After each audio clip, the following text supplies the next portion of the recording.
Good evening, viewers. I am ALANA NADIR with Monday's edition of the Regional News. Starting with news in Trinidad and Tobago. Members of the Joint Protective Services Association in Trinidad and Tobago have hit back against plans of mandating government workers to be vaccinated against COVID-19. The announcement was made by Prime Minister Dr. Keith Rowley for the mandatory vaccination of all government workers starting in January. The association added that everyone has constitutional right to the enjoyment of property and for workers that is their salaries. The statement also said that the government must make an official pronouncement on workers' concerns over claims of liabilities for adverse reactions associated with the vaccination. Still with news from Trinidad and Tobago.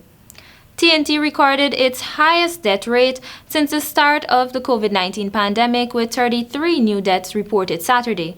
The Ministry of Health also reported 956 new positive cases, the second highest number of confirmed cases. These grim statistics were recorded on the day that the government announced the establishment of a mass storage site in Freeport for bodies of COVID-19 victims. Chief Medical Officer Roshan Parsaram, speaking at the press conference hosted by Prime Minister Dr. Keith Rowley, said the facility has been set up in collaboration with the Funeral Homes Association. Now news from Barbados. The Motley administration has announced that Barbadians will have a tax-free shopping day on Monday.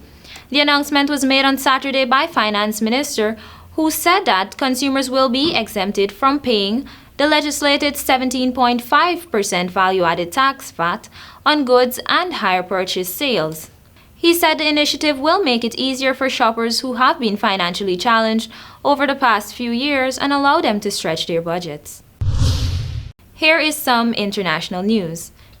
The United States Coast Guard says crew members from the Reliance-class Coast Guard cutter Dauntless WMEC 624 have offloaded more than US $148 million of illegal narcotics at base Miami Beach from 3 separate interdictions in the Caribbean Sea in the past 2 weeks.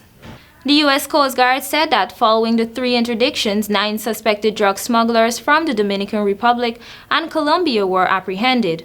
The Wave-class Royal Fleet Auxiliary Wave Knight A389 crew seized about 1,200 pounds of cocaine, the U.S. Coast Guard said. It also said that the Sentinel-class Coast Guard Center William Trump WPC 1111 and the offshore patrol vessel, His Netherlands Majesty's ship Holland P840 crew seized about 6,700 pounds of cocaine in the 2 interdictions. The U.S. Attorney's Office for the District of Puerto Rico, Southern District of Florida, and Eastern District of Virginia are prosecuting these cases.